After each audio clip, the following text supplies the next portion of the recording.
जय राधा माधव कुंज बिहारी।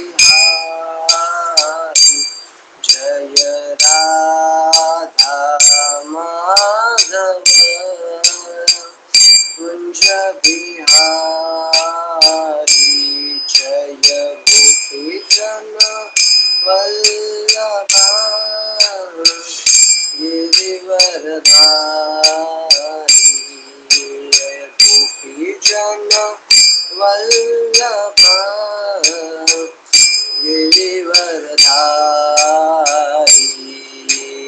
यशोदानंदन व्रज जन रंजन। यशोदानंदन व्रज जन रंजन। यमुना तीरा वनचारी। यमुना तीरा वनचारी। जय राधा माधव कुंज बिहारी। जय राधा माधव कुंज बिहारी। हरे कृष्ण कृष्ण कृष्ण हरे हरे। हरे राम राम राम हरे हरे। हरे कृष्ण कृष्ण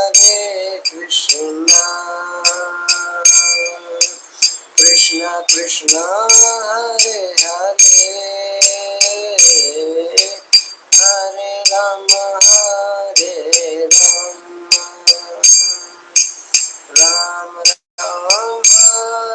हरे। हरे कृष्ण कृष्ण कृष्ण हरे हरे। हरे राम राम राम हरे हरे। हरे कृष्ण कृष्ण कृष्ण हरे हरे। हरे राम राम राम हरे। हरे कृष्ण कृष्ण कृष्ण हरे हरे। हरे राम राम राम हरे। हरे कृष्ण कृष्ण कृष्ण हरे हरे। हरे राम राम राम हरे हरे। हरे कृष्ण कृष्ण कृष्ण हरे हरे। हरे राम राम राम हरे हरे। जय राधा गोपीनाथ राधे। जय सीताराम लक्ष्मण हनुमान। जय सीताराम लक्ष्मण हनुमान। जय गौरनिताय गौरनिताय जय गौरनिताय। जय जय प्रभुपाद जय जय प्रभुपाद। जय जय गुरुदेव जय जय गुरुदेव। हरि बोल हरि बोल हरि बोल निताय गौर हरि बोल। और निताय प्रेमानंदे हरि हरि बोल। प्रार्थना करूया भगवंतांपाशी। ओम अज्ञानतिमिरान्धस्य ज्ञानञ्जनशलाकया चक्षुरुन्मीलितं येन तस्मै श्रीगुरवे नमः। श्रीचैतन्यमनोभीष्टं स्थापितं येन भूतले स्वयं रूपा कदा मह्यं ददाति स्वपदान्तिकं। वन्देऽहं श्रीगुरुं श्रीयुतपदकमलं श्रीगुरून् वैष्णवांच। श्रीरूप साग्रजात सहगण रघुनाथातं विंतं तं सजीवं साद्वैतं सावधूतं परिजनसहितं कृष्णचैतन्यदेवं श्रीराधाकृष्णपदां सहगणललितां विशाखान्वितां च। हे कृष्ण करुणा सिन्धु दीनबन्धु जगत्पते गोपेश गोपिकान्त राधाकान्त नमोस्तुते। तप्त कांचन गौरांगे श्रीराधे वृंदावनेश्वरी वृषभानुसुते देवी प्रणमामि हरिप्रिये। वाञ्छाकल्पतरुभ्यश्च कृपा सिन्धुभ्येव च पतितानां पावनेभ्यो वैष्णवेभ्यो नमो नमः। श्री कृष्ण चैतन्य प्रभु नित्यानंद श्री अद्वैत गदाधर शिवासादि गौर भक्तवृंद।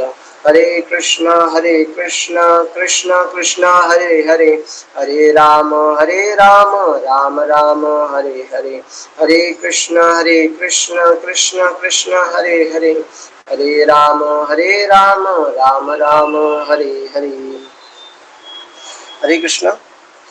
तर आज आपण बघणार आहोत भगवद्गीतेतील दुसऱ्या अध्यायातील 40 आणि 41वा श्लोक। स्क्रीन शेअर करतोय।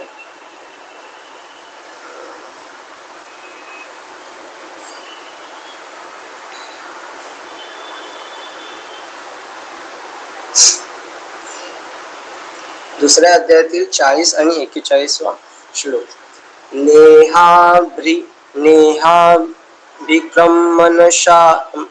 मनाशोस्ति प्रत्यवायो न विद्यते स्वल्पमप्यस्य धर्मस्य त्रायते महतो भयात्।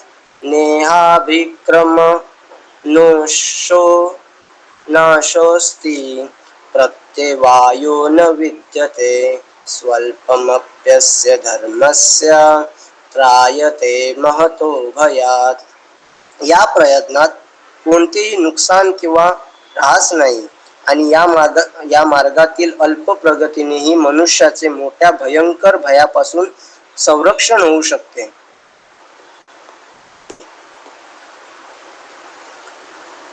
41वा श्लोक।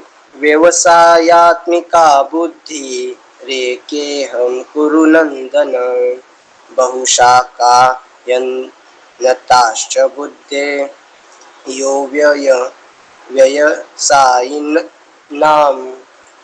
व्यवसायात्मिका बुद्धि रेकेहं कुरु नंदन बहुशाखा यन्नताश्च बुद्धयो व्यवसायिनाम। जे या मार्गावर असतात त्यांची बुद्धी दृढ निश्चयी असते आणि त्यांचे ध्येयही एक असते। हे प्रिय कुरुनंदन, जे डळमळीत वृत्तीचे असतात त्यांच्या बुद्धीला अनेक पाटे फुटलेले असतात। ठीक आहे। तर आज आपण हे 2 श्लोक पाहणार आहोत, त्यांचं तात्पर्य।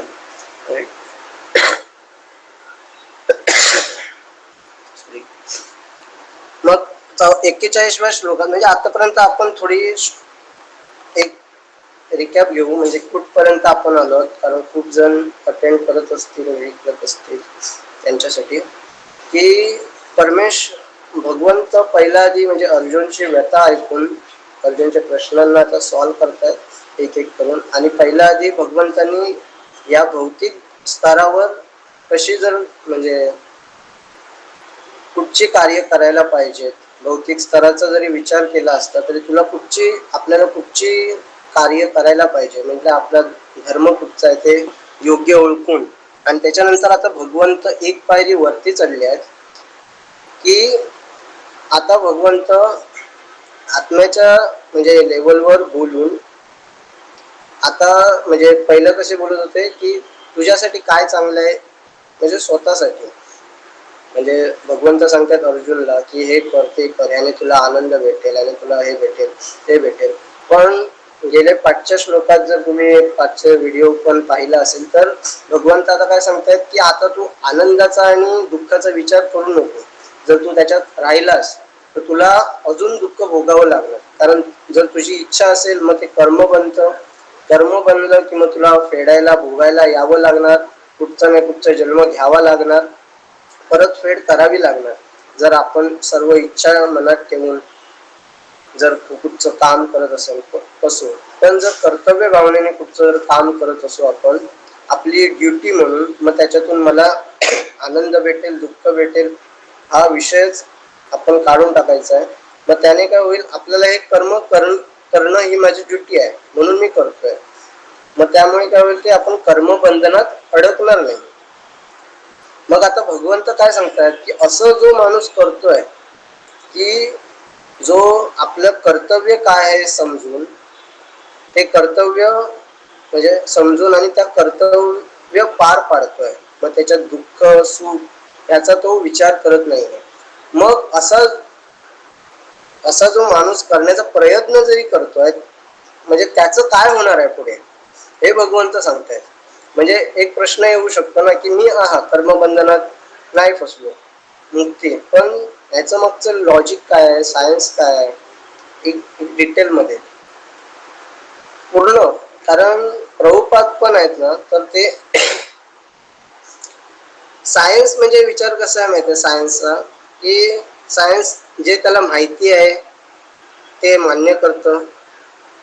पण वैदिक सायन्स हे असं गोष्ट आहे की जे आपण पाहू शकत पण नाही, पण आपण जे अनुभव करू शकतो, पण त्यांची आपण हिस्ट्री बघू शकतो किंवा काय म्हणू शकतो, किंवा आपण म्हणजे पुरावे बघू शकतो की हे होत आहे, जरी हे आपल्याला समजत नाहीये पण होत आहे. मग ते एक्सप्लेन करण्याचं काम वैदिक सायन्स करत आहे. आणि ते वैदिक सायन्स आपण पूर्ण सायन्सच्या मार्फत, म्हणजे सायन्स म्हणजे हे आपलं मटेरियल लेवलचं सायन्स नाही, वैदिक सायन्सच्या मार्फत आपण जाणून घेणार आहोत. मग इकडे काय की असे जो करणार की आपलं कर्म कुठचं आहे हे समजून घेऊन, आपलं म्हणजे धर्म कुठचा आहे हे समजून घेऊन कार्य करणार, मग त्याचं काय होणार आहे, किंवा असा जो प्रयत्न जरी करणार असं करण्याचा, मग पुढे तो अयशस्वी ठरू त्या प्रयत्नात, तो त्याला पुढे म्हणजे 100% तो प्रयत्न अर्धच केला आणि सोडून दिला, मग त्याचं तरी काय होणार आहे हे भगवंताचं उत्तर देत आहे की या प्रयत्नात कोणतेही नुकसान नाही. म्हणजे जो असं करणार, म्हणजे सांगितलं तसं की आपलं कार्य ड्युटी म्हणून कुठचंही कार्य करणार, आपण जर प्रसाद जरी पाहतोय, जेव्हा म्हणजे प्रसाद घेतोय ग्रहण करतोय, तो का करतोय, तो भगवंतांचा प्रसाद आहे म्हणून फक्त, दुसरं कुठची गोष्ट आपण ग्रहण करणार नाही, कारण ती सर्व गोष्ट भगवंतांची आहे. मग आपल्याला ग्रॅटिट्यूड पाहिजे की त्यांच्यामुळे सर्व काही होतं, मी एवढं मला शरीर भेटलंय ते त्यांच्यामुळे, मग त्यांच्यामुळेच मला सर्व भेटतं. मग हा ग्रॅटिट्यूड ठेवून परत जे मी शरीराने ताकद भेटेल मला, ती परत मी भगवंतांच्या सेवेसाठी वापरणार. मग असं सर्व काही जो करेल आणि थोडा जरी प्रयत्न करेल, या प्रयत्नात कोणतेही नुकसान नाही किंवा ऱ्हास नाही, आणि या मार्गातील अल्प प्रगतीने मनुष्याचे मोठ्या भयंकर भयापासून संरक्षण होऊ शकते. मग प्रभुपाद तात्पर्यात लिहित आहेत की कृष्ण भावनाभावित कर्म किंवा इंद्रिय तृप्तीची अपेक्षा न ठेवता श्रीकृष्णांसाठी केलेले कर्म हे दिव्य गुणयुक्त कर्म आहे. प्रारंभी असे कर्म अत्यल्प असले तरी त्यामध्ये कोणतेही विघ्न येत नाही, आणि अशा अत्यल्प कर्माचा कधीही नाश होत नाही. म्हणजे बघा, नाश होत नाही म्हणजे काय, आणि परत ट्रान्सलेशन मध्ये पण म्हणजे ह्याच्यात 40व्या श्लोकात पण भगवंत काय म्हणतात, कोणतेही नुकसान नाही किंवा ऱ्हास नाही. म्हणजे कुठचे, आता विचार करा, एक जर तुम्ही परीक्षा देताय, म्हणजे आता कुठची तरी 12वीची परीक्षा आहे, 12वीची परीक्षा आहे, त्याच्यात कितीतरी 7-8 आपले पेपर्स आहेत, इंग्लिश मराठी हे ते आहेत, बरोबर. मग तुम्ही विचार करा, जर मी आज गेलो पेपरला, आज पेपर होता, पेपरला गेलो, एक पेपर दिला, आणि संध्याकाळी माझ्या मनात नाही रे मला कंटाळा आलाय, हे नाही करणार मी एक सोडून देतो. मग विचार करा, आपल्याला 12वीचा रिझल्ट काय येईल, फेल म्हणून येईल. आणि जेव्हा आता परत जेव्हा दुसरं म्हणजे परत आपल्याला कधी गरज लागेल, की 12वीची परीक्षा द्यायची आहे, मग परत आज मी दिलेला पेपर मला परत द्यावा लागणार आहे पुढच्या वर्षी किंवा त्याच्या पुढच्या वर्षी, कधी जेव्हा गरज लागेल तेव्हा. मग इकडची जर तुम्ही सर्व कार्य बघितलीत ना तर ती अशीच आहे की तुम्ही जोपर्यंत ती कार्य पूर्णत्वास नेत नाही, म्हणजे आता मला पेपर द्यायचे आहेत ना, मग मला सगळे पेपर द्यायचे आहेत, जरी त्यातला एक जरी सुटला किंवा त्याच्यात फेल म्हणून आला तर पूर्ण रिझल्ट माझा फेल होणार. मग सगळी कार्य 100% आणि परफेक्शनने होतात तेव्हा आपल्याला रिझल्ट भेटतो. इकडची सर्व कार्य ही अशी आहे म्हणजे या भौतिक जगातली, बरोबर ना, पूर्णत्वास न्यावी लागतात. पण आध्यात्मिक मध्ये वेगळं आहे. आध्यात्मिक मध्ये तुम्ही एवढंच छोटं जरी काहीतरी केलं, कारण ते आध्यात्मिक लेवलला असतं. आणि आध्यात्मिक आपण काय बघतोय की अध्यात्म आहे, आपला सोल आहे, भगवंत आहे, हे सगळं कसं इटर्नल आहे, म्हणजे त्याचा कधीच नाश होत नाही. मग त्या लेवलला जे आपण कार्य करतो त्याचा कसा नाश होणार आहे, त्याचा पण नाश होत नाही. मग तसंच भगवंत काय सांगतात की कोणतेही नुकसान नाही किंवा ऱ्हासही नाही, म्हणजे अशी जो कार्य करतो, मग समजा त्यांनी एक पेपर देऊन जरी सोडला असेल म्हणजे 1% फक्त भक्ती केली आहे आणि नंतर त्याचं मन भरकटलं चुकून मुकून, किंवा काय माया आहे सर्व बोलवत असते आपल्याला. असं नाही की भक्तांना माया बोलवत नाही, भक्तांनाही बोलवते, म्हणजे अट्रॅक्ट करते की समोरून कुठची स्त्री जाते अट्रॅक्ट करणार. परत चांगलं रसरशीत खायला आहे, पण ते भगवंतांना, जरी व्हेज आहे ते चांगलं आहे पण ते भगवंतांना ऑफर केलेलं नाही, अट्रॅक्ट करतो. एकदा खाऊन बघ काय होणार आहे, कोणाला कळणार आहे. म्हणजे असे सगळे माइंड मध्ये थॉट्स असतात वगैरे सगळं. परत जर सकाळी उठायचं आहे, चॅन्टिंग करायची आहे, तर रे झोप ना जरा, अजून 5 मिनिटं झोपलास तर काय होणार आहे. मग ही सगळी काही माया आहे जी आपल्याला भगवंतांपासून लांब लोटण्याचं काम करते. डिवोटींना पण ती करते, पण त्या प्रमाणात करत नाही. हळूहळू जसा भक्त चांगला स्तरावर अजून वाढत जातो तशी ह्याचा स्तर कमी होत जातो मायेचा. कारण माया ही कोणाची आहे, माया पण पुढच्या एका श्लोकात भगवंत म्हणतात की माया ही माझीच शक्ती आहे. म्हणजे ही जी माया, सगळे माया म्हणजे काय समजलं ना, इल्युजन, जे नाही आहे ते आहे असं समजणं. जे बघितलं तर सगळेजण हेच समजतायत की आपण शरीर आहोत, पण आपण शरीर नाही आहोत. हे काय माया आहे, ही इल्युजन आहे. सगळेजण इल्युजन मध्ये जगतायत. मला ती एक गोष्ट भेटली की मी आनंदी होईल, हे काय इल्युजन आहे, मेंटली स्पेक्युलेशन्स म्हणा. मग त्या इल्युजनच्या मागे धावतात, पण ते इल्युजन असल्यामुळे ते खरंच नाहीये असं आहे. मग त्याच्यामुळे हे सगळं काही माया आहे. मग इकडे जे काय होत आहे, म्हणजे इकडे जे मटेरियल लेवलला जे सर्व काही कार्य करून आपण, मग त्यांना पूर्ण करावी लागतात. आणि जे स्पिरिच्युअल लेवलला जे आपण कार्य करतो ते कसे असतात, त्याच्यात 1% जरी आपण केलं आणि समजा मायाने त्याला भुलवलं आणि तो घेऊन गेली माया परत या मटेरियल वर्ल्ड मध्ये मजा करायला. हा मजा कर इकडे, पण इकडे मजा नाहीच आहे. तरी पण काय भगवंत सांगतात की ह्या 1% जो त्याने सुरुवात केली आहे त्याचा नाश कधीच होणार नाही. म्हणजे पुढच्या जन्मी किंवा त्याच जन्मी परत त्याला आठवण आली की मी काय करत होतो, माझं चुकलं होतं का, किंवा पुढच्या जन्मी जर त्याला परत भक्ती भेटणार आहे तर ती त्या 1%च्या पुढे डायरेक्ट 2% पासून चालू होणार असं. मग इकडे कुठचंही कर्म जर तुम्ही केलं आणि मग ते सक्सेसफुल जरी नाही झालं तरी ते रेकॉर्डेड राहतं की पुढे जेव्हा आपण चालू करू तेव्हा परत ते हे होतं. मग तसंच म्हणजे जे ख्रिश्चन किंवा म्हणजे प्रभुपाद तात्पर्य देतात, ख्रिश्चन म्हणतात त्याप्रमाणे मनुष्याला जरी संपूर्ण जगाची प्राप्ती झाली, म्हणजे असा कोणतरी मनुष्य झाला जर समजा त्याने जगावर राज्य केलं, जगाची प्राप्ती झाली, पण शाश्वत आत्मा जर गमवला म्हणजे त्याला मृत्यू आला, तर त्या मनुष्याचा त्यात काय लाभ. म्हणजे परत त्याला जन्म नवीन भेटला की मग त्याला परत 0 पासून सुरुवात करायची आहे. बघा आपण सर्व हे कमवतोय, सगळं करोडोची बिल्डिंग बांधून ठेवली आपण समजा, पण आणि नंतर कधीतरी मृत्यू होणारच आहे आणि तो झाला, सगळं झिरो पासून चालू करावं लागतं ह्या मटेरियल लेवलला. पण हे कसं आहे म्हणजे आध्यात्मिक लेवलचं आणि जे आपण कर्म करतो वगैरे, जर श्रीकृष्णांसाठी जर आपण कर्म करतो आध्यात्मिक म्हणजे आत्म्याच्या लेवलला जर कर्म करतो आहोत तर ती कशी आहे की त्याचं म्हणजे हे तसंच राहतं. म्हणजे बघा तुम्ही एक म्हणजे हे पण करू शकता, म्हणजे आता बघा तात्पर्य सांगतो मग आपण त्याला एक्सप्लेन करू.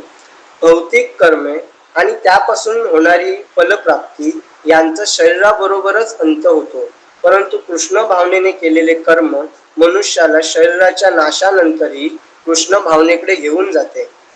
निदान पुढील जन्म मनुष्य योनीत प्राप्त होण्याची तरी निश्चित संधी त्याला असते. म्हणजे बघा आपण काय बोललो की 84 लाख योनी फेरा, म्हणजे जर आता हा मनुष्य सुटला आणि आपण परत ह्या लाईफ मध्ये गेलो परत आणि इकडे आपण कृष्ण भक्ती प्रॅक्टिस नाही केली, भगवंतांपर्यंत पोहोचण्याचा प्रयत्न नाही केला, तर आपल्याला परत 84 लाख वेळा मृत्यू येणार आहे. परत वेगवेगळ्या योनीत झुरळ बनू, कॉक्रोच बनू, उंदीर बनू, साप बनू, हे सगळं बनणार. आणि पण इकडे जर आपण थोडं जरी कार्य केलं आणि प्रयत्न केला की भगवंतांकडे जाण्याची इच्छा प्रकट केली, जरी आपण त्यात सक्सेसफुल नाही झालो तरी काय, निदान पुढील जन्म मनुष्य योनीतच प्राप्त होण्याची तरी निश्चित त्याला संधी भेटते. म्हणजे परत मनुष्य जन्म होऊ शकतो. म्हणजे तो रूल आपल्यासाठी कामी नाही येणार तो लगेच. किंवा कधी कधी कसं होतं, जास्त जर तेवढी स्ट्रॉंगने आपण भक्ती नाही केली तर तरी पण मग असे जन्म भेटतात. 84 लाख जरी जन्म असले ना तरी ते असे असतात जन्म की ते लगेच म्हणजे जन्मल्या मृत्यू. समजा जर मच्छर आहे तर मच्छर जन्मली आणि कोणीतरी त्याला मारून टाकली लगेच, अशी छोटी असताना. मग असे लगेच जन्म बदलत जातात. मग 84 लाख पण लगेच होऊन जातात. मग असं पण होतं. मग ते डिपेंड आहे की भक्तीवर वगैरे कसं काय होत आहे ते. पण इकडे काय आहे की जर थोडा जरी अजून चांगला होऊ शकला की त्याला पुढचा जन्म हा मनुष्यच भेटणार. कारण भक्ती हा कोण करू शकतो, तपश्चर्या ही कोण करू शकतो, मनुष्यच करू शकतो. बरोबर ना. तपश्चर्या हे कोण करू शकतो, तपश्चर्या काय म्हणजे नियम, आपल्या शरीराला नियम. जरी आपल्याकडे काही फॅसिलिटी असले तरी पण त्या फॅसिलिटी चांगल्या पद्धतीने वापरणं वगैरे हे काय तपश्चर्या आहे. म्हणजे काय, जर समजा खायला आहे समोर तरी पण मला खायचं नाही कारण माझे काही नियम आहेत. हे कोण पण आपण जर गायीला सांगितलं असं, गाय करणार आहे का, दुसरा कुत्रा वगैरे असेल प्राणी करणार आहेत का, प्राणी नाही करत. प्राणी तपश्चर्या करू शकत नाही, मनुष्यच करू शकतो. मग जो भक्ती करतोय म्हणजे तपश्चर्या करण्याची प्रॅक्टिस करतोय, बरोबर ना, मग त्याला पुढचा जन्म ठेवणार आहे भगवंत. म्हणजे ज्याचा मृत्यूच असं याच्यात झालाय. आपण म्हणतो की ज्या मनुष्याच्या इच्छा असतात त्यानुसार त्याला शरीर भेटणार आहे, पुढचं शरीर. बरोबर. मग त्याची इच्छा आहे की भगवंताची सेवा करणं. कोण करू शकतो, मनुष्य जन्मच करू शकतो. मनुष्य जन्मातच ते शक्य आहे. मग त्याला मनुष्य जन्म भेटणार. समजलं. असं परत प्रभुपाद पुढे काय लिहितात, म्हणजे प्रभुपाद लिहितात असं नाही, ते पूर्ण याच्यातून म्हणजे शास्त्रामध्ये सगळं आणि भगवंत पण पुढे जाऊन एक्सप्लेन करणार आहेत. ते थोडी हिंट देत आहेत प्रभुपाद. मग असा जन्म त्याला महान सुसंस्कृत ब्राह्मणाच्या घरी किंवा एखाद्या श्रीमंत वैभवशाली कुटुंबात मिळतो, ज्यामुळे त्याला कृष्ण भावनेत पुन्हा उन्नत होण्याची संधी मिळते. म्हणजे आता काय प्रभुपाद काय सांगतायत की मनुष्य जन्मच नाही तर त्या जन्मात अशा ठिकाणी जन्म भेटणार की त्याची भक्ती तिकडून चालू होणार. म्हणजे मी बोललो ना पहिला 1% केलाय ना, आता 2% पासून चालू होणार. म्हणजे ब्राह्मणांच्या घरी जन्म भेटेल त्याला, किंवा जर म्हणजे अशा श्रीमंताच्या की जिकडे जास्त कष्ट करण्याची गरज नाहीये वगैरे, तो डायरेक्ट भक्ती करू शकतो. कधी कधी लोकांचं असं असतं की नाही गरीब आहे भक्ती काय करणार, भक्ती सगळेजण करू शकतात. पण श्रीमंत असतात त्यांना जास्त फॅसिलिटी भेटून जातात तसे बघितले तर. जो गरीब असतो भक्ती कुठूनही होते. आपण डिटेलमध्ये आपण त्याचं डिस्क्रिप्ट हे केलेले आहे, चर्चा केलेली आहे. पण श्रीमंत आहेत तर ते मग जास्त फॅसिलिटी म्हणजे जास्त वेळ पण असतो त्यांच्याकडे, जास्त इन्व्हॉल्व होऊ शकतात. सगळं काय सोडून करू शकतात असं. मग त्यामुळे प्रभुपाद लिहितात की एखाद्या श्रीमंत वैभवशाली कुटुंबात मिळतो, ज्यामुळे त्याला कृष्ण भावनेत उन्नत होण्याची संधी मिळते. कृष्ण भावनेत केलेल्या कर्माचा हाच अप्रतिम गुण आहे. म्हणजे हा सगळ्यात चांगला गुण आहे की इकडे तुम्ही जरा जरी काही केलं, भगवंतांना जरा एक फूल जरी अर्पण केलं तरी ते रजिस्टर होऊन राहणार आहे लाईफ लॉंग. मग आपला आत्मा इटर्नल आहे इटर्नली. म्हणजे विचार करा, एक छोटस काम जरी इकडे केलं आपण, भगवंत काय मागतायत? पान, फळ, फूल, पाणी, चार यांच्यापैकी तुम्ही काही त्यांना. आणि हे कोणाला कठीण आहे? श्रीमंताला, गरीबाला, सगळ्यांना इझीच आहे ना. पाणी कुठेही अवेलेबल आहे, फूल कुठचंही फूल नाही भेटलं, पान तरी भेटेल कुठचं तरी झाडाचं. श्वास घेत आहे म्हणजे आजूबाजूला एक तरी झाड असेल छोटस. मग किती सोपं आहे विचार करा. आणि असं एक जरी आपण कार्य केलं तर लाईफ म्हणजे इटर्नली रजिस्टर होऊन जाणार आहे की आपण मग पुढच्या वेळी नवीन ह्याच्यापासून चालू करणार. म्हणजे विचार करा, असं कुठे होतं? असं कुठे होतं का?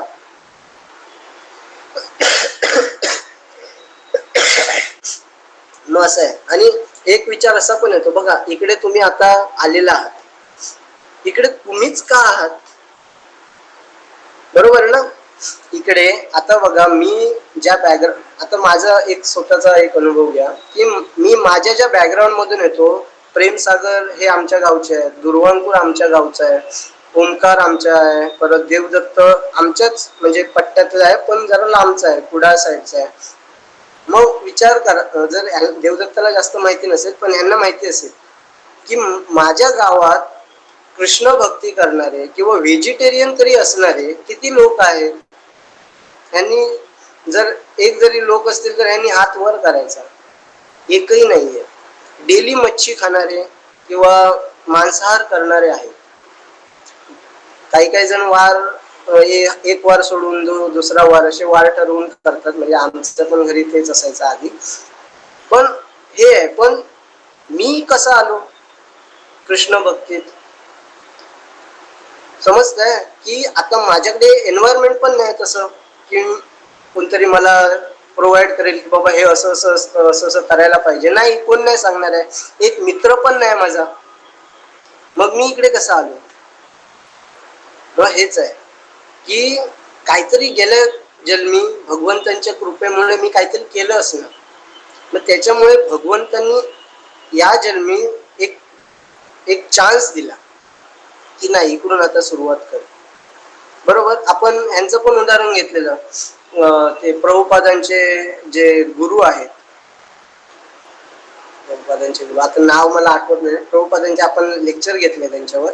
प्रभुपादांचे गुरु आहेत ते म्हणजे वयाच्या 5व्या वर्षी, म्हणजे 5व्या वर्षी आपण चालायला वगैरे प्रॉपर शिकलेलो असतो, म्हणजे 2-3 वर्षात, आणि बोलायला वगैरे लागलेलो असतो. बरोबर ना. 5व्या वर्षी जास्त अक्कल असते का आपल्याला असते का? नाही ना.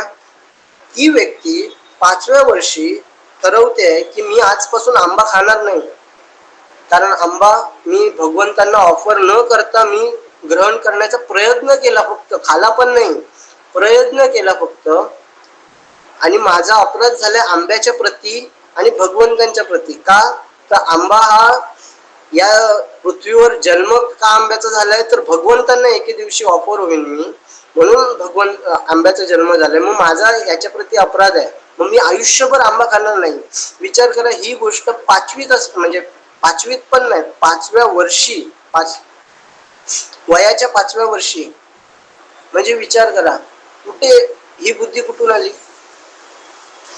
तुम्ही जेव्हा 5व्या एखाद्या 5 वर्षाच्या मुलाला सांगून बघा हे करतोय का, आणि ते पाळणं पण पुढे लाईफ लॉंग नाही शक्य आहे. मग त्यांना कसं ती बुद्धी आली? मग हेच आहे की इकडे कसे तुम्ही काही, कारण ते पुण्यात्मा होते पहिली आधी, खूप मोठे महान व्यक्ती होते प्रभुपादांचे जे हे आहेत. तर मग त्यांनी पण 5च्या जन्मी, त्याच्या आदल्या जन्मी वगैरे खूप भक्ती केली असेल, तर पुन्हा डायरेक्ट तिकडून सुरुवात झाली मग त्यांची. परत ज्ञानेश्वरांनी ज्ञानेश्वरी कितव्या साली लिहिली? 16व्या वर्षी. वयाच्या 16व्या वर्षी ज्ञानेश्वरी लिहिली ज्ञानेश्वर महाराजांनी. कुठून आलं हे ज्ञान? 16व्या वर्षी विचार करा, आपण 10वीत असू, आपण काय करत होतो 10वीत? याच्या टिंगल काढ, त्याच्या टिंगल काढ, हे खा ते खा. आपल्याला कोणी समजावलं असतं तरी भेटणार होतं का? नाही. म्हणजे विचार करा की असं आहे, तुम्ही पण आता हे आलायत ना, काही ना काही तुमचे कर्म असणार, मग त्याच्याचमुळे तुम्ही इकडे. म्हणून मी बोलतोय ना तुम्हाला की तुम्ही असणं हे माझा मोठेपणा नाही की मी लेक्चर घेतोय म्हणून, हे तुमचं स्वतःच आहे. आणि मला तुमची सेवा करायला भेटतंय कारण तुम्ही पुण्यात्मा आहात. तुम्ही आता ही जी गोष्ट आहे ना की पुनर्जन्म वगैरे आपण प्रूव्ह पण केलं इकडे व्हिडिओज थ्रू, म्हणजे सायन्स काय बोलतंय ह्याच्या थ्रू प्रूव्ह केलेलं आपण, बरोबर ना? एका 5च्या व्हिडिओज मध्ये आहेत आपल्या युट्यूबवर, तुम्हाला भेटून जाते. आपण लिटरली सायन्स काय बोलताय, परत त्याचे प्रूव्हन हे पण घेतले, सगळं घेतलं, बरोबर ना? हे तुम्ही आता दुसऱ्या कुठच्या तरी व्यक्तीला सांगा, तुमच्या घरातल्या सांगा, तुमच्या आजूबाजूच्यांना सांगा, पटतंय का बघा. पटतंय आणि किती ते नंतर करतात बघा. मग हेच आहे, शक्य नाही ते. जर आपलं काहीतरी त्याच्यात असेल 5च्या जन्मीचं किंवा भगवंताची कृपा असेल, त्याच्याशिवाय ते शक्यच नाहीये. दुर्वांकूर आपल्या आई वडिलांना सांगत असतो, म्हणजे तो माझ्या बोलण्यात एकदा आलेला, म्हणजे मी फोन केला तेव्हा, पण आई वडील त्याच्या अजून तेवढे इंटरेस्ट नाही घेत आहेत. हे काय मग तेच आहे की इकडे कसं आहे की आपण काहीतरी केलेलं आहोत, मग आपला जन्म, आपली कर्म ही पूर्ण दिव्य आहे. म्हणजे जर आपण आध्यात्मिक दृष्टीने, मग जरी आपण आता पण काही गोष्टी चुकीच्या करत असू, तर आपण पुढे जाऊन सुधारण्याचा प्रयत्न करायचा आहे. समजलं? मग ठीक आहे, याच्यात आपण 41वा श्लोक बघणार आहोत. 41व्या श्लोकात काय भगवंत म्हणतात? जे या मार्गावर असतात त्यांची बुद्धी दृढ निश्चयी असते आणि त्यांचे ध्येयही एक असते. हे प्रिय कुरुनंदन, जे डळमळीत वृत्तीचे असतात त्यांच्या बुद्धीला अनेक फाटे फुटलेले असतात. प्रभुपाद तात्पर्यात लिहितात, कृष्ण भावनेद्वारे एखाद्याची जीवनाच्या परमोच्च सिद्धीप्रत उन्नती होऊ शकते. या विश्वासालाच व्यावसायिका बुद्धी, म्हणजे भगवंत एक शब्द इकडे वापरतात की व्यावसायिका बुद्धी म्हणून. मग प्रभुपाद त्यांचं हे करतात की म्हणजे काय, की ज्याला पूर्णपणे विश्वास आहे की या मार्गावर विश्वास. समजलं? कृष्ण भावनेद्वारे एखाद्याची जीवनाच्या परमोच्च सिद्धी कुठची आहे की भगवंतांना प्राप्त करणे, ह्या जन्म मृत्यूच्या फेऱ्यातून सुटणे ही परमोच्च सिद्धी आहे.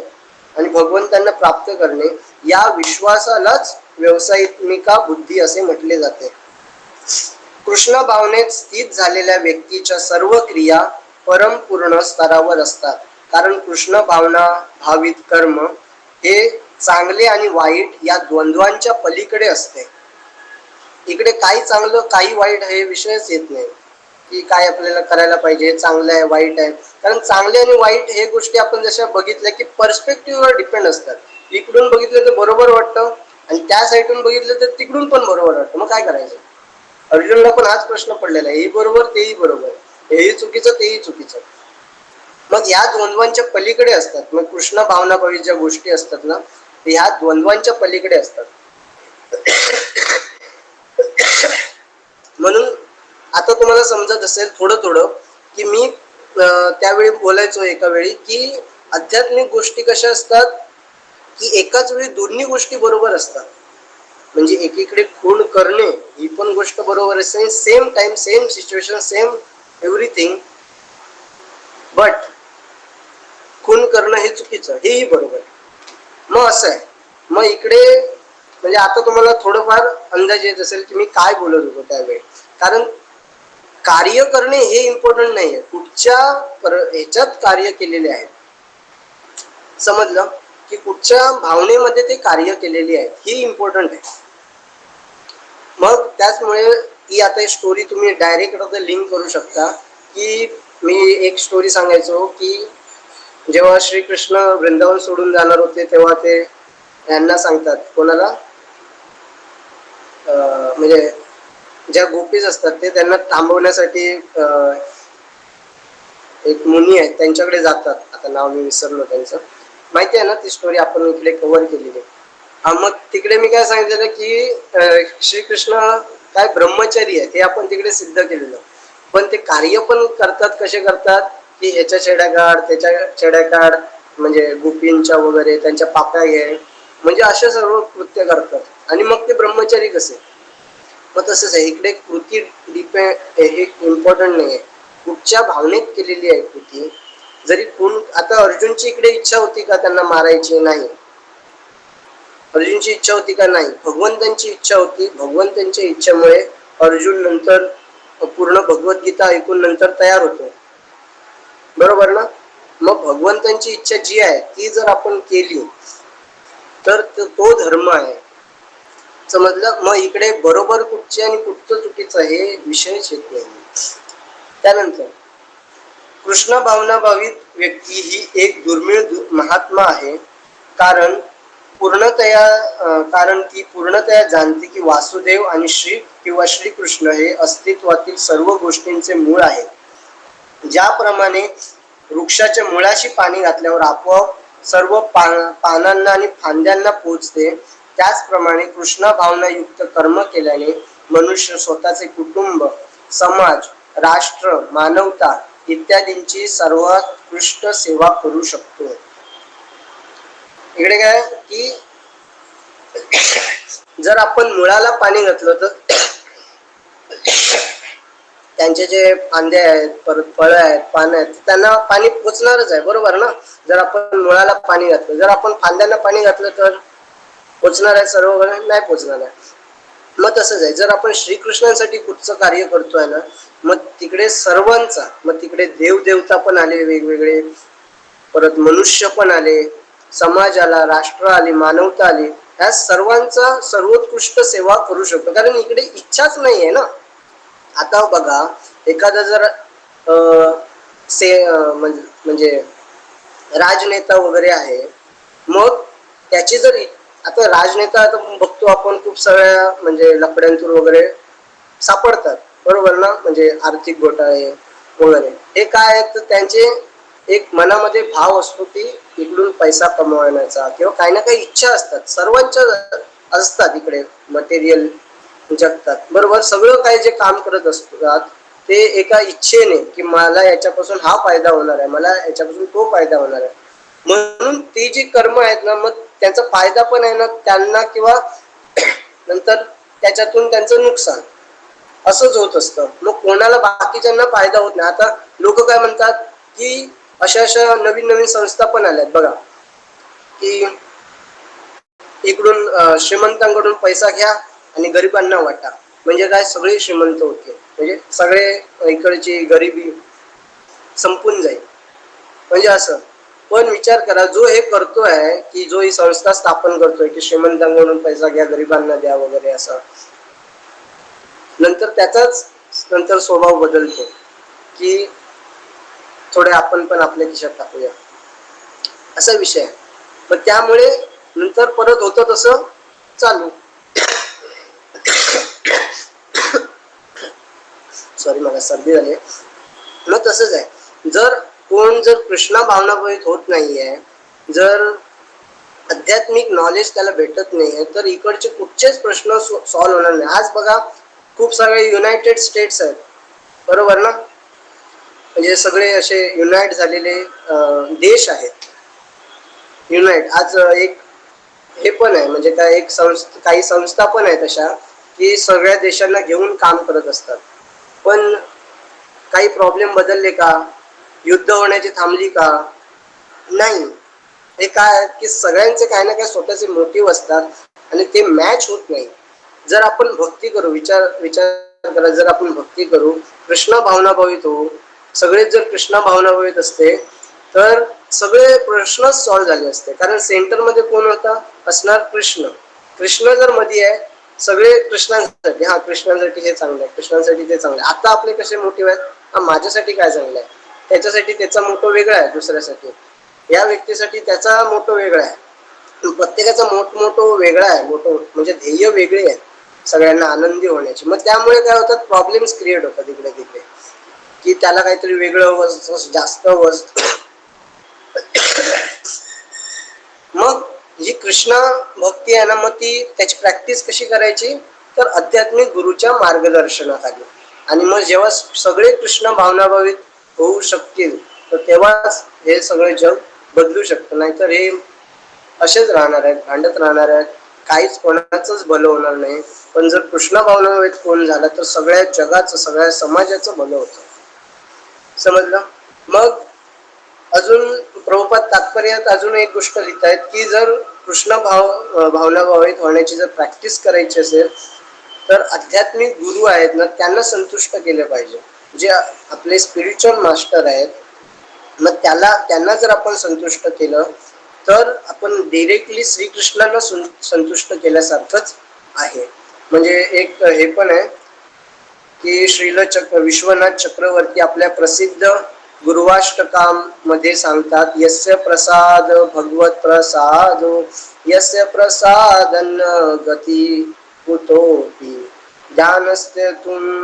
ध्यानस्त्यवन्तस्य यशस्ति संध्य वंदे गुरु श्री चरणारविंद. म्हणजे हे काय आहे की सकाळी सकाळी इस्कॉन मध्ये आरती, जी मंगला आरती म्हटली जाते, त्याच्यातले एक कडवं आहे की आध्यात्मिक गुरूंना संतुष्ट केल्याने पुरुषोत्तम श्री भगवानांना भगवंत संतुष्ट होतात, आणि त्यांना संतुष्ट केल्याविना कृष्ण भावनेप्रत उन्नत होण्याची संधी नाही.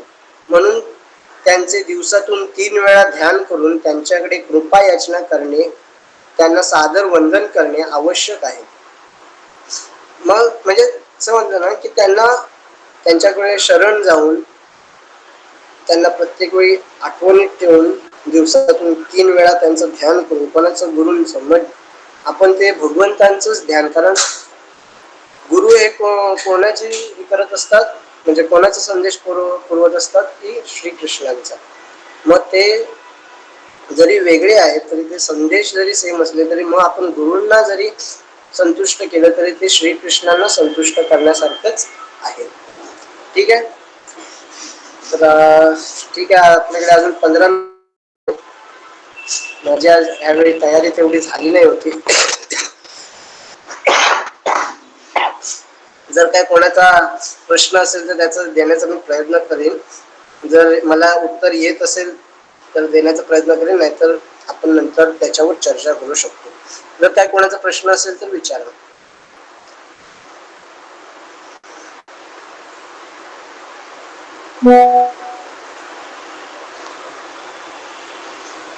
पुढचा आहे प्रश्न.